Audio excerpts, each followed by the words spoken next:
నమస్తే. భగవద్గీతలో 5వ అధ్యాయం 7వ శ్లోకము.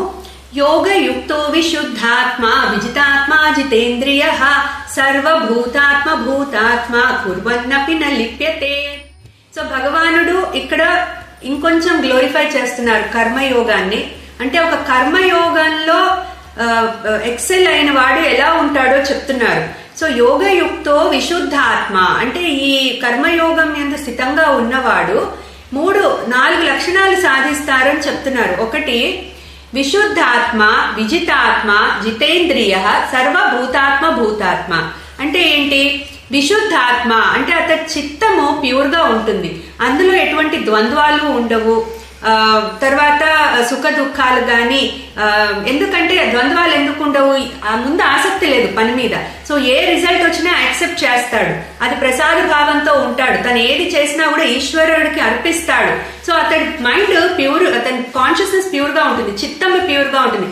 చిత్తము అంటే మనం మెమరీ అని ముందు కూడా అనుకున్నాం. సో అతని మెమరీలో ఎటువంటి పాస్ట్ ఫ్యూచర్ గురించి యాంగ్జైటీస్ ఉండవు, అందుకని చిత్తము ప్యూర్ గా ఉంటుంది. తర్వాత విజితాత్మ అంటే ఏంటంటే, ఇక్కడ ఆత్మ అంటే మైండ్ మీద విజయాన్ని సాధించాడు. అంటే ఏంటి? మైండ్ కంప్లీట్ కంట్రోల్లో ఉంటుంది అతనికి. మైండ్ అతని మాట వింటుంది. నెక్స్ట్ జితేంద్రియ, ఇంద్రియాలని కూడా జయించాడు, అంటే సెన్స్ ఆర్గన్స్ ని జయించాడు. సో బయట విషయాలని తీసుకోవడంలో ఏది కావాలో అదే తీసుకుంటాడు. ఏదో కనిపించిందని అన్ని చూసేయడు, అలాగే ఏదో వినిపించిందని అన్ని వినేయడు, అన్ని బుర్రకెక్కించుకోడు. ఏది కావాలో అదే తీసుకుంటాడు, చాలా బ్యాలెన్స్డ్ గా ఉంటాడు. తర్వాత సర్వభూతాత్మ భూతాత్మ అంటే సమస్త భూతాలని కూడా సమంగా చూస్తాడు. ఎవరి పట్ల ద్వేషము ఉండదు, అలాగే మైత్రి అందరితో ఈక్వల్ గా ఉంటాడు. ద్వేషము ఉండదు, మిత్రత్వము ఉండదు. దాని నుంచి వచ్చే కాన్సిక్వెన్సెస్ ఏది కూడా అతను తీసుకోడు. అందుకని ఏంటి? 4 లక్షణాలు ఉంటాయి కాబట్టి అతనికి ఏంటి? కుర్వన్ నపిన లిప్యతే.